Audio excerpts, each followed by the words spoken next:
ਇਹ ਪਹਿਲਾ ਟਾਈਮ ਹੈ ਮੈਂ ਗਾਣ ਲੱਗਿਆ। ਠੀਕ ਹੈ ਜੀ। ਆਪਣੇ ਦੋਨੇ ਬੱਚੇ ਇਹਨਾਂ ਦਾ ਜਾਂ ਤਾਂ ਪਿਆਰ ਸਮਝ ਲਓ, ਇਹਨਾਂ ਵਾਸਤੇ ਬਣਾਇਆ ਰਿਸ਼ਵ ਇੱਧਰ ਆਇਆ ਅੱਗੇ ਜਾ। ਤੇ ਇਹਨਾਂ ਲਈ ਬਣਾਇਆ ਤਾਂ ਮੈਂ ਕਿਹਾ ਕਿਉਂ ਨਾ ਇੱਕ ਅੱਛਾ ਡਿਫਰੈਂਟ ਜਿਹਾ ਮਾਹੌਲ ਬਣ ਜਾਏ। ਕਦੀ ਇਦਾਂ ਹੋਇਆ ਨਹੀਂ ਹੈਗਾ। ਓਕੇ ਸੋ ਸਟਾਰਟ ਕਰਦਾ ਮੈਂ।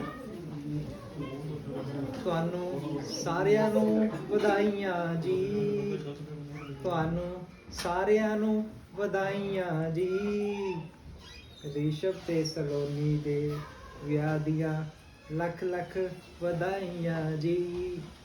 ਰਿਸ਼ਵ ਤੇ ਸਲੋਨੀ ਦੇ ਵਿਆਹ ਦੀਆਂ ਲੱਖ ਲੱਖ ਵਧਾਈਆਂ ਜੀ।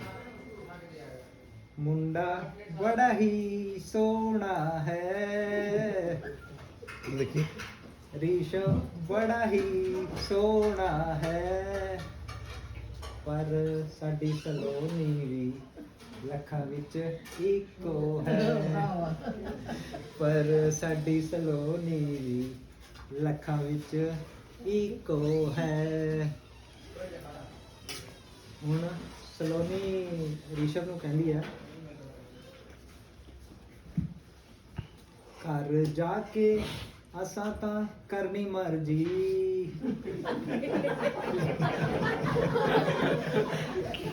ਦੇਖ ਆਪਣੀ ਨੀਤੀ ਨਾ ਸੁਣਾਵੇ।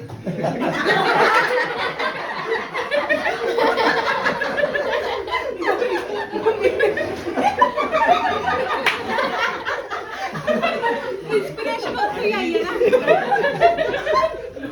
ना बोलना बोला करो। बोल रहे हो सुनो ना सही, बोल रहे हो। मैं ना देता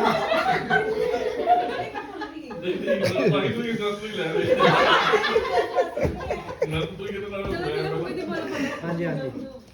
घर जाके असा ता करनी मर्जी, घर जाके असा ता हुक्म चलाना, भाई रखना है ता तेरी मर्जी, भाई रखना ता तेरी मर्जी। नहीं नहीं हूँ ना ऋषभ भी बोलूगा, ऋषभ की भी बारी है। आगे लगे ਤੁਹਾਨੂੰ ਹੁਣ ਰਿਸ਼ਵ ਸਲੋਨੀ ਨੂੰ ਕਹਿੰਦਾ, ਤੁਹਾਨੂੰ ਪਿਆਰ ਇੰਨਾ ਕਰਾਂਗੇ, ਤੁਹਾਨੂੰ ਪਿਆਰ ਅਸਾਂ ਇੰਨਾ ਕਰਨਾ ਕਿ ਤੁਸੀਂ ਆਪਣੇ ਸਾਰੇ ਗਿਲੇ ਸ਼ਿਕਵੇ ਭੁੱਲ ਕੇ ਸਾਡੇ ਕੋਲ ਭੱਜੇ ਆਓਗੇ, ਕਿ ਤੁਸੀਂ ਆਪਣੇ ਸਾਰੇ ਗਿਲੇ ਸ਼ਿਕਵੇ ਛੱਡ ਸਾਡੇ ਕੋਲ ਭੱਜੇ ਆਓਗੇ।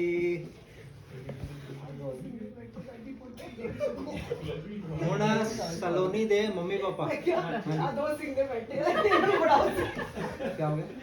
नहीं तुझे बोलना ना। नहीं, नहीं, नहीं, बोलो। एक मिनट नहीं तुझे अपना करो। अच्छा ਹੁਣ ਸਲੋਨੀ ਦੇ ਮੰਮੀ ਪਾਪਾ ਰਿਸ਼ਵ ਦੇ ਮੰਮੀ ਪਾਪਾ ਨੂੰ ਕਹਿੰਦੇ ਨੇ,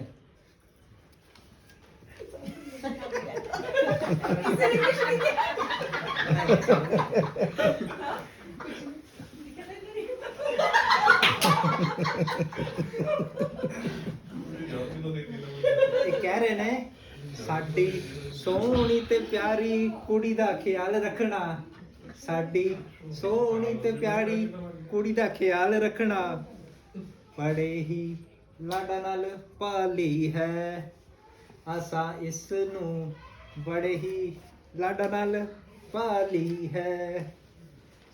ਹੁਣ ਰਿਸ਼ਵ ਦੇ ਮੰਮੀ ਪਾਪਾ ਤੁਹਾਨੂੰ ਕਹਿੰਦੇ ਨੇ, ਤੁਸੀਂ ਸਲੋਨੀ ਦਾ ਫਿਕਰ ਨਾ ਕਰਨਾ, ਤੁਸੀਂ ਸਲੋਨੀ ਦਾ ਫਿਕਰ ਨਾ ਕਰਨਾ, ਅਸਾਂ ਇਸ ਨੂੰ ਆਪਣੀ ਧੀਆਂ ਵਾਂਗ ਰੱਖਾਂਗੇ, ਅਸਾਂ ਇਸ ਨੂੰ ਆਪਣੀ ਧੀਆਂ ਵਾਂਗ ਰੱਖਾਂਗੇ। ਹੁਣ ਕੁਝ ਮੇਰੇ ਵੱਲੋਂ ਵੀ ਹੋਣਾ ਚਾਹੀਦਾ। ਸਹੀ ਹੈ, ਸਹੀ ਗੱਲ ਹੈ, ਸਹੀ ਗੱਲ ਹੈ। ਸਹੀ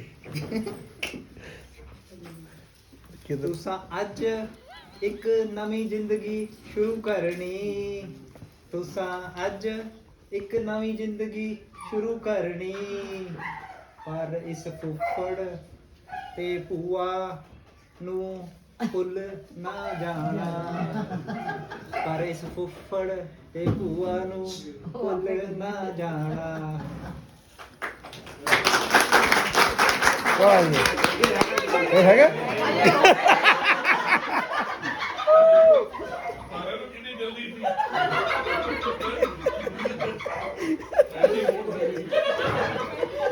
बड़ा लाइन बहुत गुड सी हो thank you thank you thank good line ਦੀ ਆਪਣੀ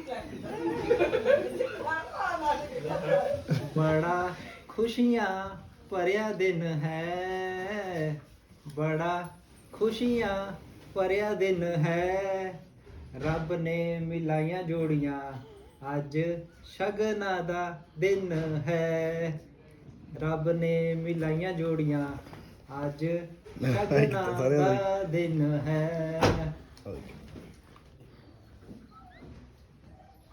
ਹੁਣ ਇੰਨਾ ਹੀ ਸੀਗਾ। ਇੱਕ ਦੋ ਲਾਈਨਾਂ ਹੋਰ ਲਿਖੀਆਂ ਜੋ ਹਿੰਦੀ Song ਚ ਹੈ, ਜੇ ਕਹੋ ਤਾਂ ਉਹ ਵੀ ਸੁਣਾ ਦਵਾਂ। ਨਹੀਂ ਸੁਣਾਓ। ਠੀਕ ਹੈ। ਹੁਣ ਰਿਸ਼ਵ ਆਪਣੇ ਪਿਆਰ ਦਾ ਇਜ਼ਹਾਰ ਵਿਆਹ ਤੋਂ ਬਾਅਦ ਪਹਿਲੀ ਵਾਰ ਕਰ ਰਿਹਾ।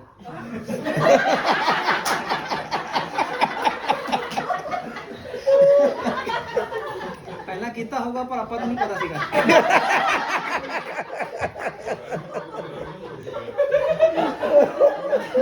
ਇਹ ਮੇਰੀ ਵੱਲੋਂ ਹੈ।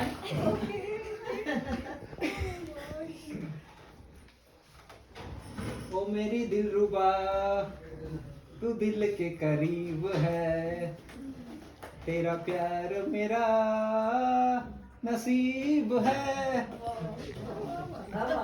ते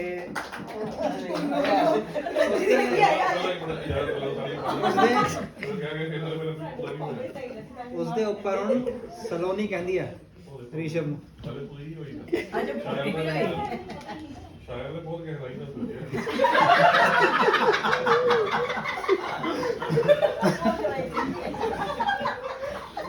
ਸਲੋਨੀ ਵੀ ਕਹਿੰਦੀ ਹੈ ਮੈਂ ਵੀ ਖੋਈ ਹੋਈ ਹਾਂ ਭਾਈ ਤੁਹਾਡੇ 'ਚ, ਤੁਸੀਂ ਏਦਾਂ ਨਹੀਂ ਹੈਗਾ ਕਿ ਠੀਕ ਹੈ।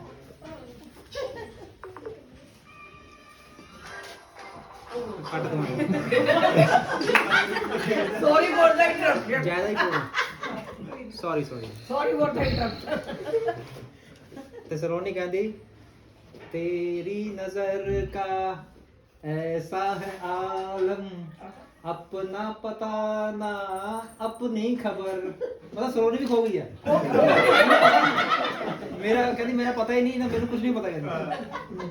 मतलब अखा च इन्ना प्यार देखा। अरे वैसे सारे ब्याह के काम जरूर थके मैं किसी कुछ पता ही नहीं बाद में पता लगूगा। तो ये मेरा छोटा जिहा गीत सीगा दोनों बच्चों ਲਈ। ਵੈਰੀ ਗੁੱਡ बहुत बढ़िया ये entire family love you। Thank you thank you ਵਾਲੇ ਤੁਸੀਂ ਵੀ ਆਹ 10 ਲਾਈਨਾਂ ਸੁਣਾਓ ਬਹੁਤ ਵੱਡੀ ਵਾਲੀ ਹੈ रौनक लाती भाई बहुत बढ़िया।